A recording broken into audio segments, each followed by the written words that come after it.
Hello, and welcome to CDL This Week, episode 8, with me, camallenn.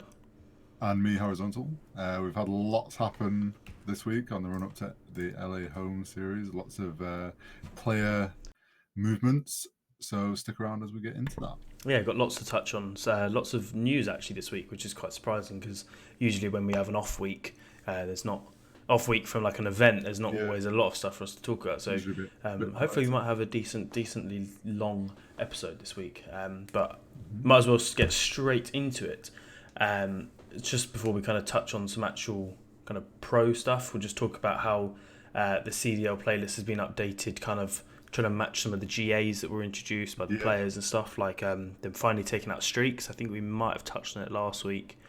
But they also removed like the snake shot thing on the Magnum and a couple other things as well, just to kind of make everyone's life a lot better. We talked about it when the playlist was released, how like obviously it still had streaks and the snake shot and stuff like that. It's good. I think it's nice to see that Infinity Ward is kind of trying to listen and make a playlist that people enjoy as much hate as they get. But it's good to see that they're tweaking the playlist to better match like GAs and stuff. Hopefully we just get an actual ranked mode soon. That's not going to happen. I'm not. I've just not even I think fussed about that kind at of this point. Hope on that, but I'd rather just play this for a bit of fun, not have to worry about my rank at this point because the game's pretty shit in my opinion, and just kind of watch the pro stuff. To be honest, that's all the ranking stuff I really care about at this point. So, I mean, we're gonna get the battle royale soon, aren't we? Yeah, exactly. I mean, that's some good streaming content right there. So I'll be happy about that. I like the BRs. I love Blackout, so hopefully this one will be good. But judging by the state of MW, I'm not got the highest of hopes, let's say. But we'll see what happens with that one. So yeah, I mean, also this week we had a lot of people have been asking about challenges, why it's not been streamed. We've talked about it a lot that they should be covering challenges, but it seems that Atlanta FAZE themselves listened, and they somehow, whether they must have recorded it, the final, and they rebroadcasted the challenges final from Atlanta on their YouTube channel. So that was interesting to see that Atlanta took the kind of initiative to try that and see if it would work. I don't know how well it went down exactly. I haven't looked at the stats, but I think it was a good idea from them to do it. Yeah, I mean, somewhat good, but I still think that they need to be like streaming the top team playing. They need to have a specified stream for it. They need to be streaming for these teams. Like we will say, I think we touch on it almost every week now, that these guys get no exposure. I get that some of these players have been called up, but we'll get onto that a little bit later about the changes and stuff. But, you know, a lot of these guys on, say, like Singularity, potentially not going to get their chance. You know, the players on Team War, these guys are winning these events like the Paris Open, but there's no broadcast for it. And I'll preach it to the fucking till the cows come home that they need to be streaming this stuff. It's unfair on the amateurs. This is the thing. It's like, so looking at the rebroadcast, it got 13k views on YouTube, and like obviously that's compared to the actual CDL matches, which probably average about 50k, but that's kind of to be expected. But the fact that got 13k like 3 days after, it was like 5 days ago, so it was like 3 days after the event.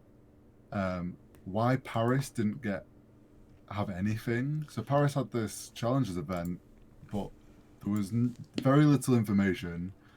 There wasn't anything shown, and if you're not if you aren't clued in on challenges and if you're not following CDC update, you have no clue that event kind of just happened and it was an official CDL event. Yeah, it's a bit mental. I mean, there wasn't even... Did they even tweet much from the COD League account? I know they tweeted about the winners, obviously.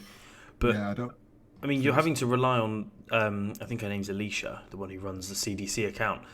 You're having to rely on her to give everyone updates. And it's like... You know, when a fan is... A fan, per se, no, yeah, she is a fan. When a fan is giving updates on on like an official event. Yeah. It's that's a bit mad. I don't really know how to describe it. It's just unfair. It's like they're putting this prize money in, but like there's just nothing. Like I don't see how they think they're gonna make any like money back or any interest back off putting all this money into challenges. You know, if they put challenges on either the Call of Duty League channel or they made a challenges channel, you know, they could get the advertisers. You know, then you're basically making your money back on what it would cost for the stream. But it's like I said back at the beginning of the season. Like I don't see why we used to have like a Call of Duty beta stream, like a Bravo stream. Sorry. Yeah, Bravo, Charlie, and Delta, and the challenges. Why don't we have a Bravo CDL stream for the Challenges series? Or even just a YouTube account that's called CDL Challenges. They post, and then they could actually repost, like how they've reposted the finals from Atlanta. They could repost literally every game if they wanted to. They clearly have the like ability to do that. Yeah. So why aren't they making an account where they can post everything, and then teams that want to see these players can go, okay, he looks quite good, he's good, blah blah blah. You know, why is it taking? Why?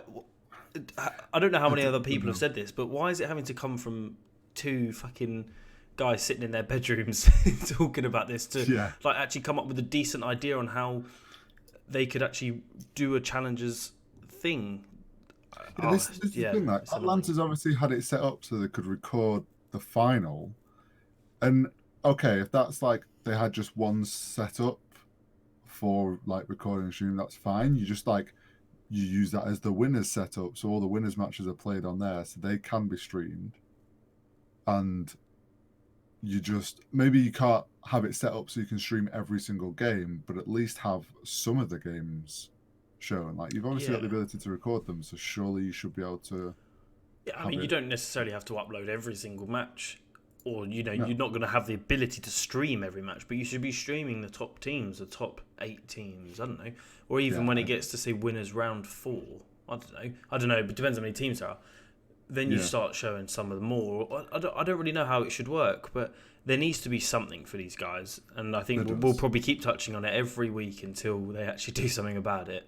But that's how I feel about it. And I mean, obviously we've got LA this weekend. They might have something set up a bit like Atlanta has. Wouldn't hold your breath. Well, I mean, there's 2 teams there hosting, which I'm sure we'll get onto. But for the LA games, we've had Golden Boy announced as the host for LA. Yes. Quite a good host in my opinion. I like Golden Boy. He's done a lot with Overwatch League. He's a good personality to have. I feel like the way he talks when he's hosting, it really kind of entices you into watch. It's a bit like Courage or Puckett. Yeah, you know, all three of those guys are kind of like the creme de la crop. Is that the whatever it is. That's whatever the saying is.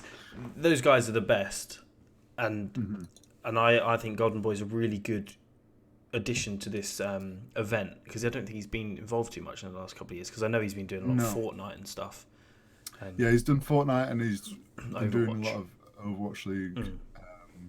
But yeah, it's good to see that. And also something I've noticed is like obviously all the home series have kind of picked their own hosts and stuff, and I think it's kind of cool to see that they have the freedom to organize these events how they want and bring on the kind of personalities that they want to see. Yeah, I agree. So, instead of them, say, having Jess or who else? Who was the host before? I can't even remember. I can't remember who it was before Jess. But yeah, instead of, say, having Jess doing it at every event, you know, they've got the ability to choose their own players, own hosts. Obviously, you've got the desk that's clearly staying the same at the moment. But yeah, I like how they're switching up some of the production team and stuff. It's good. I think the desk, as much as we would all like TP to return, I think the desk's pretty much set now for the season. Yeah, I mean, well, TP said that he's focusing on full-time content creation now in a video the other day on YouTube. So don't know how much we'll be seeing of him as a guest this year. I mean, is there really any other people you'd like to see as a guest? I mean, you might see Courage a little bit more as a host. But desk-wise, I feel like the desk's probably going to stay pretty similar. like you just said. Yeah. But yeah, I think it's looking. There's lots of things have been happening, and as the season's been going on, we keep seeing more and more new things from the CDL and how it's going to grow, which is good to see. I mean, moving on, we had a bit of controversial news, should we say, the other day. The Twitter timeline went a bit mental with this one.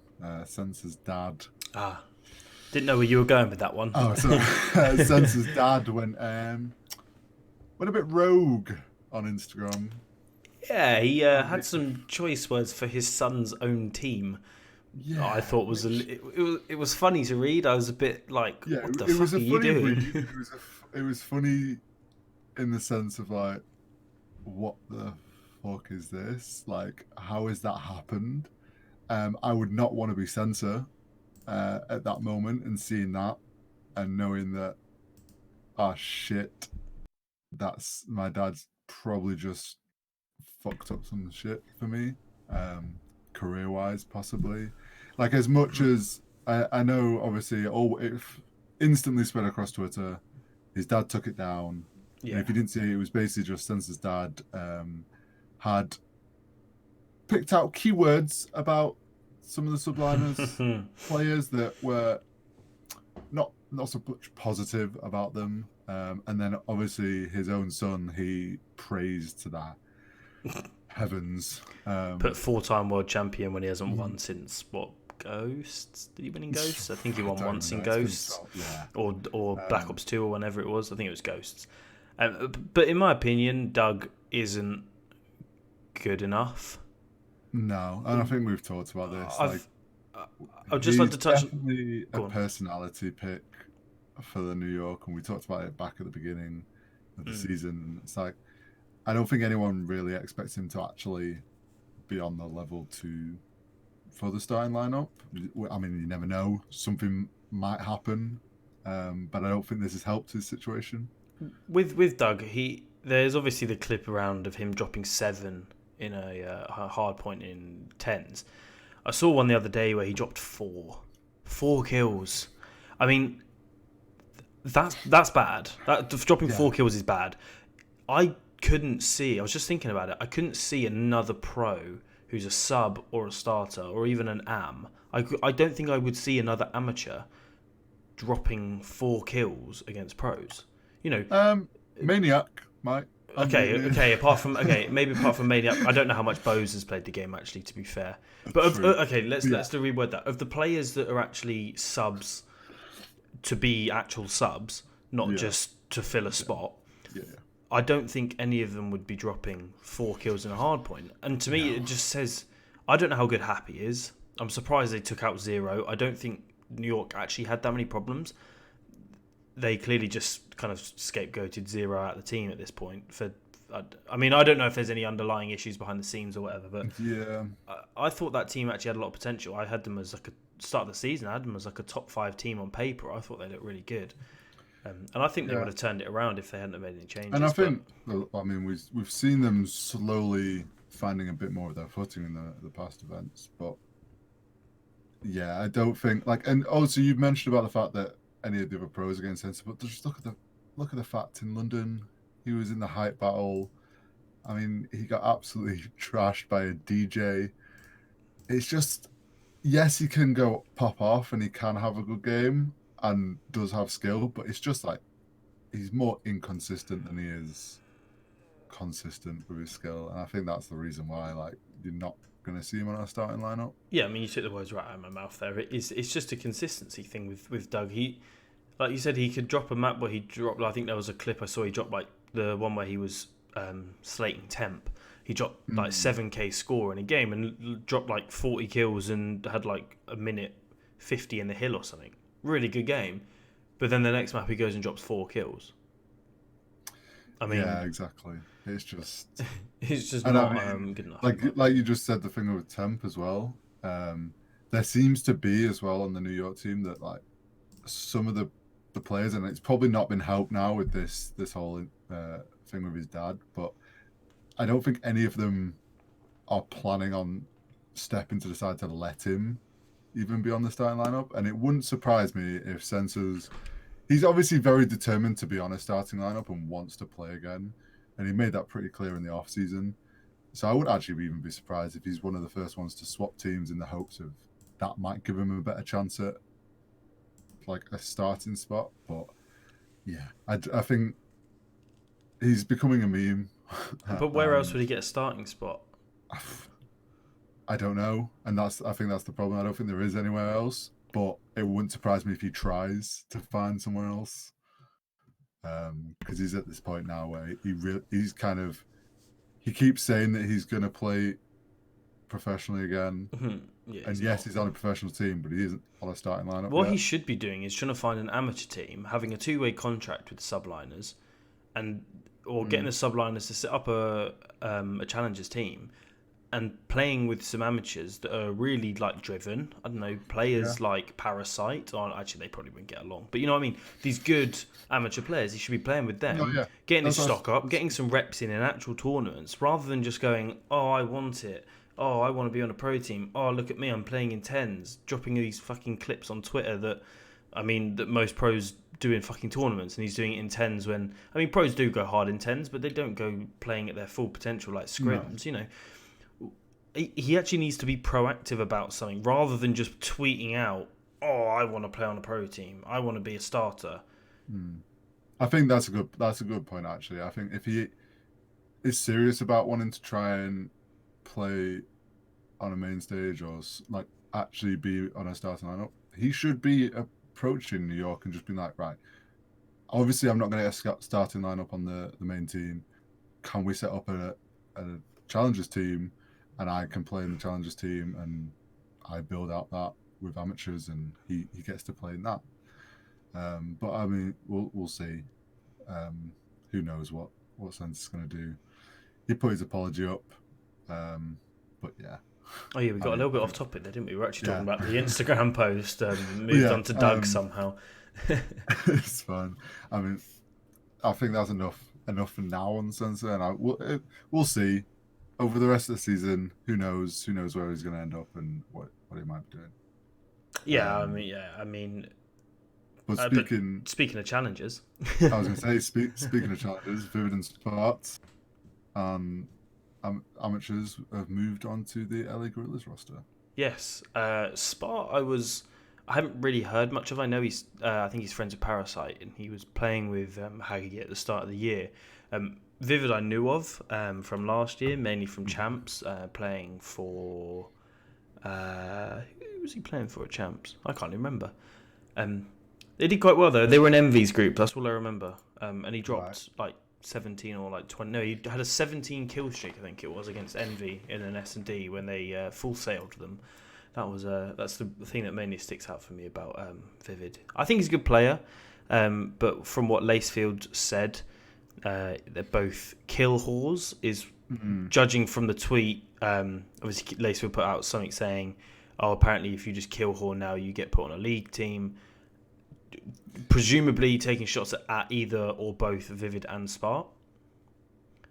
Right. Yeah. See, I missed his tweets, but if it's true, I know LA Guerrillas have really been struggling. We've had 3 of their players benched this week. But I don't think 2 benched, 1 benched himself. Sorry, yeah. Which I'm sure we'll get into, but I really don't understand why you do that. But Aches got benched, Lacefield and Saints, and it's like Aches we obviously expected. At the beginning of the week there was a lot of rumours that Aches wasn't scrimming with the team, so it was kind of predicted that he was going to be benched. But then it came out that Lacefield was apparently going to be benched, and some rumours saying that Aches wasn't, and it was a bit like, okay, so who is getting benched? And then next second 3 players on the bench and 3 players step up. And we all knew Blast was going to be coming in, and I think we touched on it last week. I think we knew that there was a rumour about Lacefield or Saints, someone being dropped. I think it was Aches. I think the rumour was that Blast was going to be playing instead of Aches, but it was still unsure. But then we heard about there was someone else being dropped, and that's why we thought Aches was still on the team. And then I was like, well, there's no way Ricky's going to be introduced into the team. I didn't even think Rick had been playing much of this game. And then this is where obviously Vivid and Spart have come in from, the amateur scene, which we didn't even really think about. I mean, we didn't mention anything about players being brought in because... but then, if you think about it, teams can have up to 10 players on their rosters, can't they? So, obviously, they've got the space to accommodate these extra players, and I like the move. I don't think I like the move for getting rid of Aches. Obviously, lowest KD in the league. I think he had about maybe 1 or 2 positive maps so far this year. Lacefield, I was very surprised about. I think Lace is a good player. I think he's a very underrated player. Doesn't drop you crazy numbers, but he always seems to in kind of big games that he's a good search and destroy player. So you go to these game 5s, you're likely going to get a good game out of Lacefield. Saints obviously benched himself, so there's not really much to touch on there. I mean that's his own decision. I think Saints is probably the second best player on that team. No, maybe the third best player actually now. But yes, that's the thing. Like as you said, Aches is no surprise really. I think the only worry that everyone had kind of was has Aches got some way of making it so he can't be on the bench. Clearly not. Clearly not. And I'm kind of glad that there isn't anything like that because it obviously could end up just damaging a team long term if you have a player that's going to be like permanently on the starting roster and dropping numbers like Aches is. So that's no surprise. Lacefield. I mean, I was surprised. It's not somebody I expected to be benched, and obviously Saints benching himself. Like obviously nothing's really come out about why. I don't think, or if he's said anything. But to me, that's just with the way things are with the starting lineups. It seems like benching yourself. He might have just benched himself for the rest of the season. Because if LA Guerrillas does well now with this new starting lineup, they're not going to want to change it. I wonder if it has something to do with maybe him not liking the game. Maybe. Because I know a lot of pros don't like the game. The players coming in. I mean, there's potential. I mean, we don't really know all the background, so we can only really speculate here. But I think Saints is a good player. So maybe he's trying to force a move to another team. Maybe like Optic. SMG player, TJ Halley not performing very well. People saying JCap should be replaced. Potential move there. Or maybe to Seattle. I mean, obviously we're going to be seeing a lot of movement. We've seen 5 players dropped over the last couple of weeks. So it's going to be interesting. And then players coming in from outside as well. So, clearly there's going to be a lot of movement this year. Yeah, and I mean... This upcoming event in LA, you've got the new Seattle lineup we're going to see finally without Enable. Yep, Panda instead, Panda instead. You've got Happy now instead of Zero for New York. So we'll be able to see how that affects things. And then you've got this like basically brand new LA Guerrillas starting lineup. And we'll see if they perform any better. It's just, it shows that this year... I don't think this is going to be the last time we see a big shake-up like this. No. I think it's going to be expected that if teams start to slip a bit, they're going to start swapping them out. I think with the I think it was Tactical Rab's video. He was talking about the zero change in the sensor stuff about his dad's. I think it was yesterday's video or something. He was talking about Happy and replacing Zero, and it's like. Zero's a champ. He's one of the 4 European... Did he win? Yeah, he did. He was on that Splice team back in IW, I think. But anyway, he's one of the best players in part of recent history, in my opinion, like European players. Happy hasn't played comp since like Ghosts, AW kind of time. Is Happy really going to come in and change your whole franchise? Probably not. Is Zero going to have the ability to change your franchise if he started to pick it up? Yeah, probably. Yeah. The change doesn't make sense to me unless they're planning on just filling Happy in for this event and then potentially looking elsewhere. Maybe it's someone like Saints benching himself. Is there maybe there's a swap there? Or clearly there's, like I said earlier, there's going to be a little bit more movement, I think, even after this LA event, because I think we've got 3 weeks off until the Dallas event. So Yeah, we do. So I think after this week, depending how these new rosters play, we might even see a different roster again in Dallas. Like, there's 3 weeks there. That's plenty of time for them to try different things. If something's not quite clicked in LA, they might try. They've got plenty of time to try different rosters or different starting lineups over the next 3 weeks. So yeah, we could see different teams again in Dallas. Well, I mean, it'd be interesting to see if someone maybe goes from that Toronto team elsewhere. Because, Yeah, Toronto have a lot of bench players. I can probably safely say Brack will not be going to New York after his beef he had last year with Temp. So I'd be very surprised to see if that happened. But, I think there's a lot of potential for lots of things to happen over the coming weeks, coming months, especially for the rest of the season. So, I mean, I'm interested. I like a bit of Rostermania. Rostermania is fun. yeah, It's fun for us fans to see what goes down. And then just one more thing, touching on some lineups. Obviously, Optic haven't made a change after people like No. Nameless and that were saying, are they going to make a change? Should they make a change? I said last week, yeah. the only change they need to make, I think, is a role change. Take Slasher off that flex. Have Dashy on. Dashy's a much faster player than Slasher. Slasher doesn't work with a sub. He's never worked with a sub. I mean, No. I get that Dashy didn't run a sub last year, but he was running the Maddox. It was an AR, but it was like the ultimate kind of flex gun was the Maddox last year. It was. Don't really have it this year, but he should be playing that more aggressive role. Agreed. I mean, we both talked about the fact that we don't think that Optic needs a change, and I mean, this just because there's not been a starting lineup change. Hopefully, we do see the role change maybe this weekend. I haven't obviously there's nothing come out about that, but if we do see a bit of a role change, and maybe we will see an Optic that plays a lot better like we're expecting them to. I just feel like if they don't try and switch something up, Yeah, I think the team has a lot of talent, but it just, like I said, it just feels like there's some pacing issue here. When you've got very slow players like JCap and Slasher, and someone like Dashy that wants to, if you then got Dashy behind them playing an AR role, I feel like this is why TJ's dropping such awful numbers, because he hasn't got the kind of support coming in behind him. If he's got him and Kenny going straight in first, and then you got the other three, kind of just pre-aiming, sitting on head glitches, rather than really trying to work as that kind of cohesive team. yeah. You look at a team like Atlanta, you've got 4 fucking crackheads running around.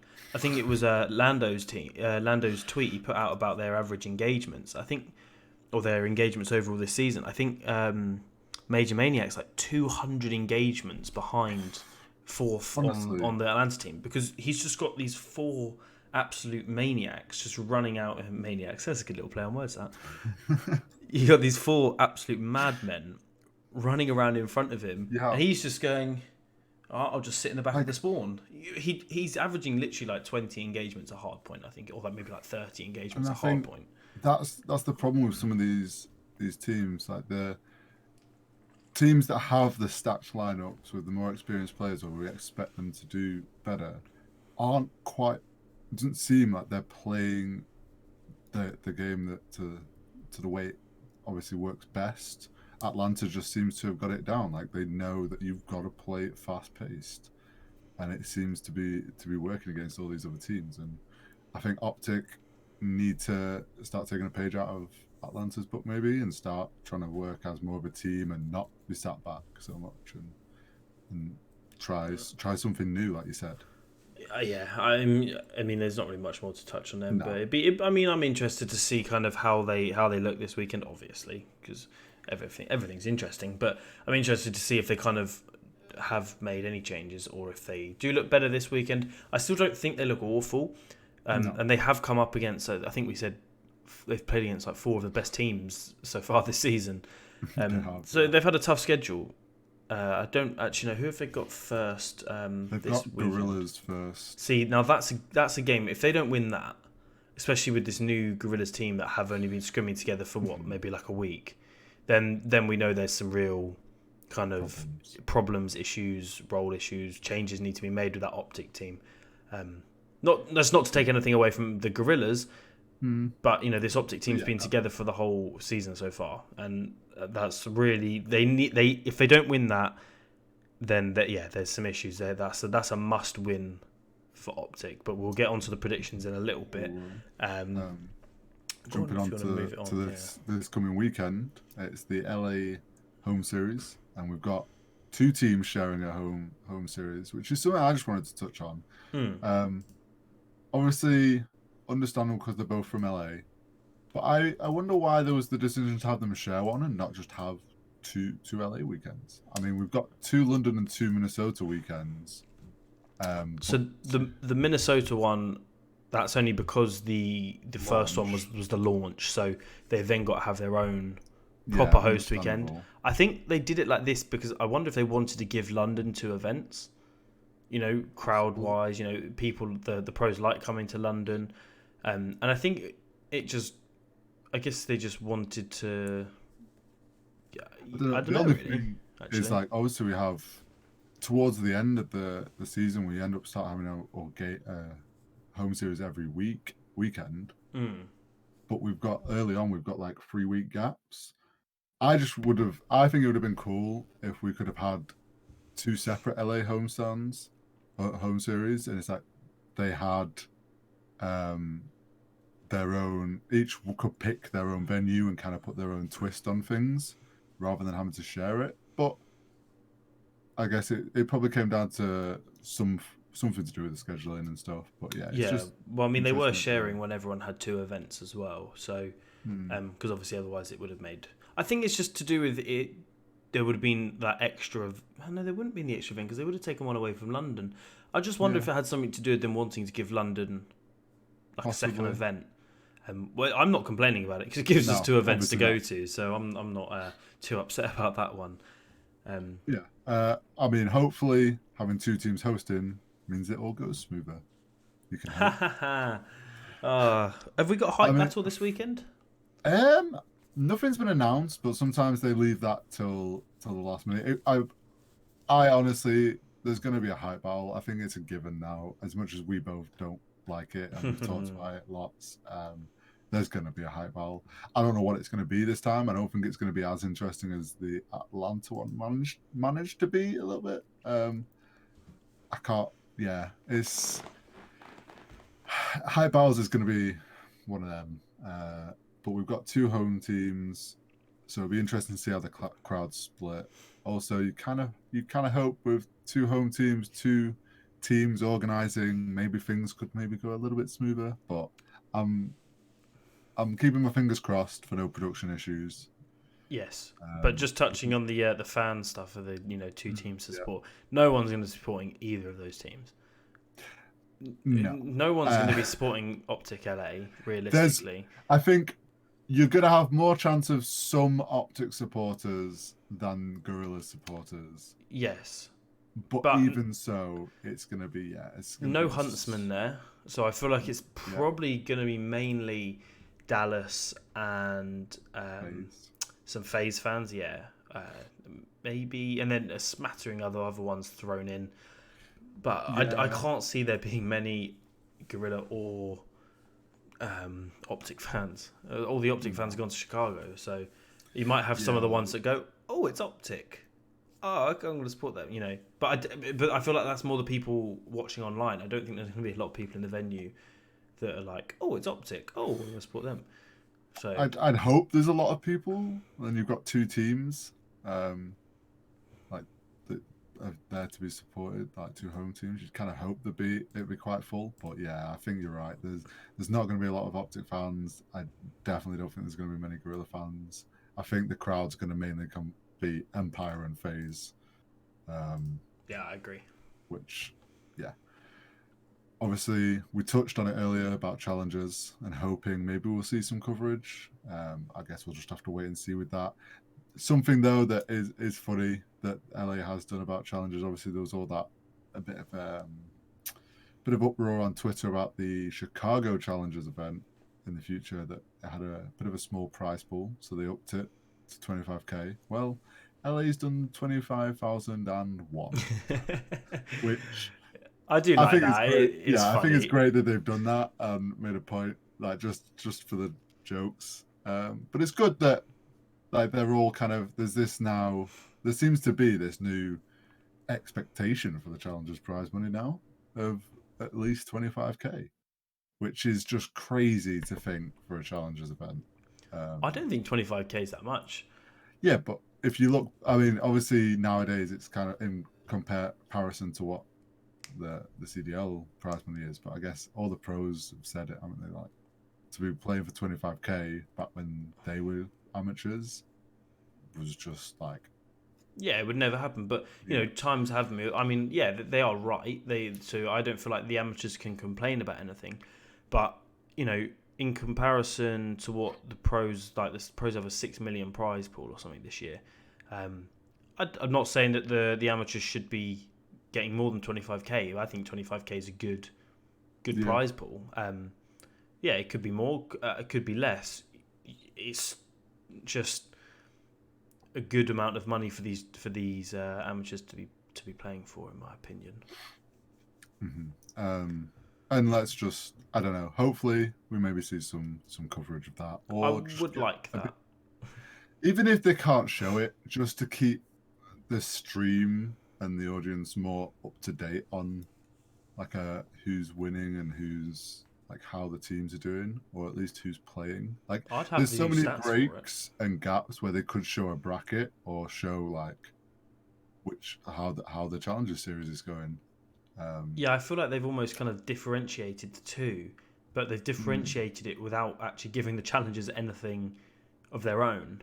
Yeah, exactly. You know, I know that they used to actually touch on it last year. They would talk about the open bracket stuff a lot last year on the streams, and this year, what they do, they get the guys up on stage for 2 minutes at the end and go, "These are your winners." Okay, Yeah.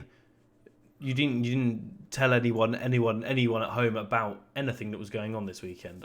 So to be honest, I don't really care. Like, Yeah, like I'd care if I knew you're what not was going to going get on. any interest if you just suddenly go, "Oh yeah, look at these three teams. This is the winner." You know nothing about what they've done and how they've played, but yeah, they won. You're not wrong. It's a bit mental. They clearly aren't doing enough. But we already touched on that earlier, so we won't talk about that anymore. But we might as well get straight into what we think prediction wise for this weekend. Yeah, predictions of matches. We have got the same format as Atlanta, I will say. 8 games on the Saturday, isn't it? Yeah, eight Yes. games on the Saturday again, and then just the last five on the Sunday, which I think is a better format. We talked about it last week. It puts a lot more pressure on the teams that lose in the group stages, and they have to really try and play to make it to Sunday. So I think that's great. Bit sad for us too. Obviously, having 5 eight a.m. games. 5 a.m. is the last game, and if that's if they're on schedule. Better than it being on the Sunday though, because I have to go to work on a Monday. very, very true. It means your Sunday night's a little bit earlier. A little bit easier, not massively, because it's still probably going to be late because of this fucking hype battle that they have on. Unfortunately. But we'll hop straight into the predictions. Obviously, first game we got FAZE versus Florida, a little bit of a rematch from finals. Yes. I mean, I expect this is going to go the same way as the finals did. I think Florida are looking better each week, but obviously FaZe is just FaZe. FaZe. Like, as we said, we saw them in the final. They had a bit of a hiccup at that last weekend, but I think that was, as I said, a hiccup. I don't think that was them. I think if they come out and they'll be performing, they'll just 3-0 Florida, I expect. So you think 3-0? Yeah, I'm thinking a 3-0. I was going to go 3-1. I think Florida are a good team, and I want to see more from them. I know I say more. I don't mean more in the fact that I want them to win this event. I want to see them take more away from what they kind of deserved. Yeah. They deserved more at the last event, and I think they will take a map off FaZe. Obviously, first match of the weekend, FaZe might be a little bit, let's just get through this match. Florida might take the S&D or probably the domination, I would say. Maybe not the S&D. But my attitude is just that I feel like Atlanta FaZe has a better chance of coming off hot first game of the weekend than Florida might. So yeah, that's why I think Oh, it's oh, gonna 100%. I be a think FaZe will 3-0. win. I think Mutineers will take a map though. Possibly, yeah. I'll stick with my 3-0. Okay, and Um, then you've obviously got Minnesota versus Seattle is the next game. we have so the new Seattle lineup with no Hmm. enable, and then obviously Rocker looked good in Atlanta, and we both Yeah. said this. We both slept on Oh, Minnesota, massively. and they performed. And I think I'd be stupid to sleep on them again.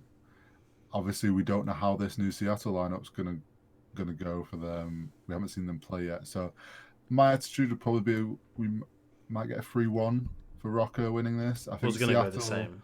Seattle might get one of the maps, possibly just be the domination.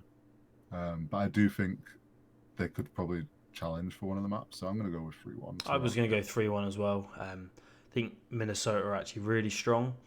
Um, like you said, we don't know too much about this switch up with Panda coming in instead of Enable. I feel like there's going to be a bit more slaying power from Florida. Not Florida, sorry, from Seattle. Yep. But I think this Rocket team is actually still a lot better than people are actually giving them credit for. I definitely have them top 3 Agreed. in the game at the moment. And I 100% expect them to take this match.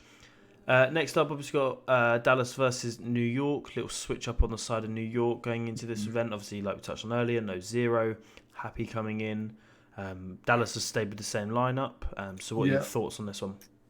I mean, we touched on it earlier about the New York and how Happy hasn't really played on main stage for what seems quite a while. I don't I feel like that this whole switch up might have actually done a bit more harm than good for New York, possibly. Obviously, we don't know how they've been playing together as a team, but it might have shook things up at not the best time, especially having to start the weekend against Dallas. Mm. I think Dallas, we still give them the credit that they are a strong team because they've always been up against strong teams. I expect Dallas to take it. They, I think, 3-1. Mainly, I think to Dallas. I think it just comes down to how well this new New York lineup kind of plays together. Yeah, I was going to go 3-0 Dallas. Just from the fact that I don't think this Subliners team is very good. I think I had them 10th in my power rankings, only ahead of the next two teams we're going to talk about. I think Dallas are a lot better than what their kind of stats show. Yeah, You know, agreed. they have like a less than one team KD. Their map win percentage is like 40%. But then again, you look at the first weekend, they went up against Chicago and Atlanta. Then they had to play Seattle twice at London, followed by Chicago in the finals, and London, who took 2 maps off them as well. You know, Dallas have played some of the best teams in the league so far this year. They played Chicago twice, Atlanta once, London, and like I said, Seattle twice as well. Some good slaying power on all of those teams. You know, I think they're a lot better than people are giving them credit for. That's why I had them 4th in my power rankings, because of the teams that they've come up against. Just because their stats don't show that they're like have over a 50% map win, or their team KD is not the best. They are a good team, and I actually think they'll take this 3-0. I think they'll probably smoke the Subliners. I think Shotzi's going to have it's his 3rd event now. I think he's going to have a much better weekend. He's actually probably my player to look out for this weekend as well. Yeah. Okay, and then obviously next game we've got what people would probably class as the 2 worst teams in the league, which is a bit unfair on considering the Guerrillas have switched up half their roster. But yeah, and obviously we've got Guerrillas versus Optic. Yeah. So this might be the first and last time we see the home teams play each other. It depends how the weekend goes. But I mean, you've got, as we touched on a lot earlier, you've got the LA Guerrillas had the huge roster switch up. So I honestly, it might work in their favor, but it's such a short time since that switch up. I think Optic's going to have a better chance of winning this. I think if they have made those role swaps and tweaked a bit of their play style, they're going up against an LA Guerrillas that hasn't played on the main stage together, and I think that's going to go in their favor. So I would say Optic I think 3-1. I don't think it'll quite go to a 3-2. I don't think LA Oh, Guerrillas will get 2 off of I was Optic. gonna go game 5, just purely on the fact that Gorillas do have these good players. You're right in the fact that they haven't played on LAN together, haven't really had a chance to scrim much together, but we don't know where this Optic team's going. I feel like if Optic have maybe made that role change, we could potentially see a 3-0, 3-1. But just going off the basis of what we have from the last events, I'm going to go Optic 3-2 on that one. I think I'll stay with my 3-1 to Yeah. Optic in the hopes that they have made them role changes and are going to play stronger. But that's the games that we know so far. Obviously, the opening games. Yeah. So we what are your can- kind of semi-final and final predictions? I think so. Let's take Group A. You've got Optic LA. You've got LA Guerrillas, Minnesota Rocket, and Seattle. I actually think not Seattle. I think Minnesota Rocket is going to come out on top of Group A. Couldn't agree with you more. So I think they're in the semi-final, no problem. Yep. It's a tough one because obviously Optic were unsure if they've had the role changes. LA Guerrillas had a huge roster switch up. Seattle has also had a roster switch up. I think the second team out of Group A, I think it's going to be Seattle. That is who I'm leaning towards. Because it's just so they've hard got Octane. Yeah, and apathy. You know, they do have that slaying power. Obviously, we haven't seen it work so far this year. But with Optic and both the LA teams, like you said, we just don't know what we're gonna get. This Guerrillas team could come out and absolutely fucking dominate with Blast and Desi, leading their slaying most likely, and Vivid and Spark up front. And then Optic, though, they have some of the best players in the last 3 or 4 years on their roster. It's like it's just for me with Optic, it's a when, not an if. Yeah, exactly. I was going to say the exact same thing. Is this going to be the weekend when it all clicks and we see that they could top this group? We have Optic probably going up against Minnesota in that second round of the group. Yeah. I will say it now. I have Minnesota winning the event. Right. So obviously Optic could go into that winners game and beat Minnesota. Because we don't know what Optic we're going to get. Are we going to get this Optic that comes out, Dashy drops a 1.3? You don't know what we're going to get with them. But I would have Minnesota and Seattle coming out of that group, and then I would probably have FaZe and Dallas coming out. I would agree with Group B. Obviously, FaZe, I think, will win Group B, and then you'll have Dallas coming out as a second. I think Florida is looking better, but I think Dallas is just a stronger team. Even though we haven't seen the stats and seen them perform, it's mainly because they've had such a hard start. I think they're a better team than Florida. So I'd agree. Atlanta and Dallas to come out of Group B. So we'd agree it'd be Atlanta versus Dallas in the that second round, and then Florida versus New York, and then I think it would be Dallas versus Florida to get through. Yes, agreed. I think Florida, I think that would be like a game 5 kind of match, and I think it could go either way. But I feel like if we're just going off kind of like gut instinct, I would say Atlanta, Dallas going through. But it's quite weird to be sleeping on Florida. They got to the final of the last event. Yeah. So I could see kind of either of those getting through. But yeah, if I had to pick one, I'd be going with Dallas. Yeah. Which then means for semi-finals, we both had Minnesota Rocket winning Group A. Yep. So, and we both have Dallas coming second in Group B. So that means we've got Rocket v Dallas. Yep. And then we'd have a FaZe versus Seattle. Now, FaZe versus Seattle, I think FaZe will win that. Yeah, I agree. They're a much stronger team, so FaZe will go to the final, no problem. Rocket versus Dallas.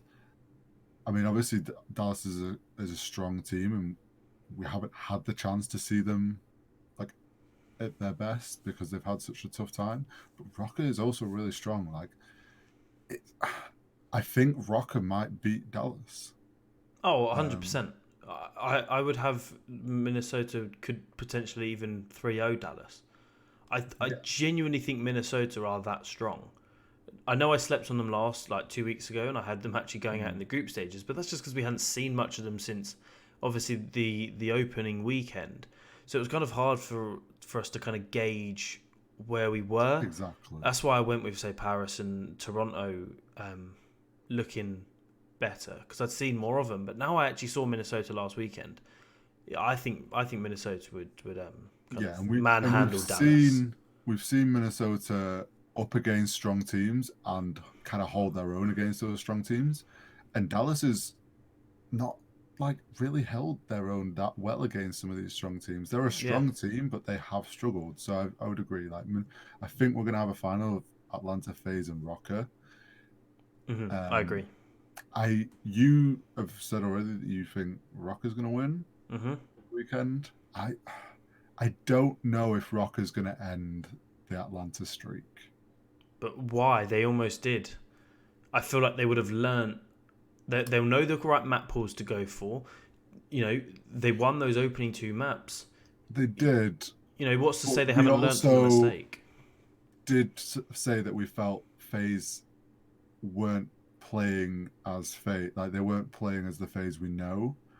But it's shown that FaZe are human. It's shown that they can lose maps. They can easily lose a series. If they can lose 2 maps a series, why can't they lose 3? To a top team like Minnesota, if they were going up against, I don't know, maybe Seattle in the final or Optic, I would say Atlanta will win this. If they're going up against anyone else but Minnesota in the final, Atlanta will win it. You know what I said about Toronto 3 weeks ago, where I said I've just got this feeling. I know Toronto didn't do well and they went out in the groups, but they played Chicago close and they played their second map close. I just have a feeling in my heart, in my stomach, that Minnesota are winning this event. I think it's going to go to a game 5, definitely. And I just feel last in Atlanta, FaZe had like a slow start on the Sunday and struggled a bit. And I think they would have learnt from those mistakes, and we will see the dominant, unstoppable FaZe that we saw in the opening weekend. Let me put it to you this way: Atlanta got outslayed by London. I think it was either in the series or over the 2 hard points. They got outslayed by London, and London have looked strong, but they've had some slaying problems with like Jerd. He hasn't been looking like the strongest, and Rated is obviously not known as the most slay heavy player. And for London to be out slaying a team like Atlanta says to me that the likes of, say, like Minnesota, Chicago would definitely have the ability to beat FaZe. And it's like, why not this weekend? What's to say Atlanta are going to win again this weekend? I don't know. I just feel, yes, Atlanta gets outslayed at times, but it's just their strategy in game. Like some of especially on hardpoint, like sometimes they're so well organized and control that game mode so well when they're on form and playing their best, that like it is so hard to beat them and like objectively at times.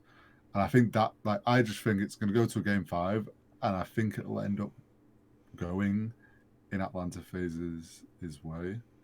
I think Minnesota will definitely make them work for it, though. Don't get me wrong. I just think, I'll just reiterate it. I just have a gut feeling. That's all I'm going to say. It's just a gut feeling. Yeah, clip that. Minnesota Rock are winning the event, beating FaZe 3-1 in the grand finals. That's my prediction. That's what I'm going with. Sorry, pardon me. So it will be interesting to see, and I think that final we're both pretty sure that's going to happen as the final, and I think that's going to be a really good final to watch. If that is the final, obviously. But obviously we'll no doubt put our full picks out like as usual this week. Thursday, I think we usually put them out. It'll be Thursday or Friday, probably Thursday, I think. Yeah, either or. But we'll definitely have those out this week, and we'll do our full score predictions and everything from the 2 of us. But yeah, I don't know what closing thoughts you have on the LA home series. Challenger stream probably won't happen, but I'd like to see it, or at least having some of the top games uploaded onto YouTube of some sort. Who else? What else? I just want to see some good COD. I want to see Optic play better. I already said my player to watch out for, Shotzzy. I think MVP of the weekend will be actually God RX. But I think your player to watch out for is definitely Shotzzy, just based on the fact that he obviously hasn't had the best start to the season. I think he's going to play a lot better this weekend. Who would you say your kind of player to watch out for is? Ooh. I'd probably say I'm kind of interested to see how Panda does on Surge. Yeah. I think he is a good player, and I hope that he comes out strong and really helps that Surge team, and that Octane gets that support that we've always talked about. Like, that's all he's been waiting for. I hope I hope Octane holds his King of the Hill title after this weekend as well. There's no doubt that he's gonna have the King of the Hill. I can't wait to tweet that out with some accompanying stats like I did about 4 weeks ago, whatever it was. So I'm definitely hoping for that, and I think I'm looking forward to seeing how Panda performs with Surge and watching for that. Obviously, like you said, hope for some challenges streams, or at least just some form of bit more challenges coverage, whether it is like Atlanta FaZe did, and it's just they record it and post it onto YouTube. Just something would be nice. Yeah, it would be. You're not wrong. It'd be good if they had some other stuff. Just like you said, just posting some of the VODs to YouTube. Maybe setting up, like we said, a channel for the challenges. But we'll see what they come out with. Hopefully, they come out with some good stuff. I'm excited for this weekend. I think it's been good. It's nice. It's gonna be nice not to have, say, like London there, Chicago, Toronto, and Paris, because obviously we've seen them at the first 3 weekends. Yeah. So it'd be good to see some of these other teams play against each other. But yeah, I'm excited. Minnesota to win the event. You've got FaZe winning the event. Who would you have as your MVP, just to kind of round this off? I mean, obviously I'm on FaZe to win. It's probably gonna. Celium had it last time. I think it's either going to be. I'm going to say Simp. Okay. So you've got FaZe and Simp. FaZe winning, Simp being MVP. I've got Minnesota and God RX. Cool. I think that's probably a good place just to leave it. No more final thoughts from you? No. I think the only thing, obviously, after this weekend, we have a 3-week gap. Just a little something like. It's a shame that we got a big gap, but I'm sure we'll have. Hopefully, there's lots to talk about over those 3 weeks. But yeah, looking forward to this LA weekend. Yes, I agree. It should be good. So thank you for everyone for tuning in. We will be back at the same time next week, 8 p.m. Well, no, it won't be the same. Well, it will be. It'll be the same time, not a different day, because obviously we're on a Tuesday today. We'll be back on Monday next week, whatever that is, Monday the 9th. Yeah, Monday the 9th, 8 p.m, same place, twitch.tv/camallenn. And obviously you can catch us on YouTube, which is probably where most of you are watching, or obviously on Spotify or YouTube Apple or audio Podcasts. platforms. Yeah, a load of audio platforms are on now. So we look forward to you listening to this and next week as well. Obviously twitter.com/camallenn, twitter.com/HZ_G. Please get the horizontal at.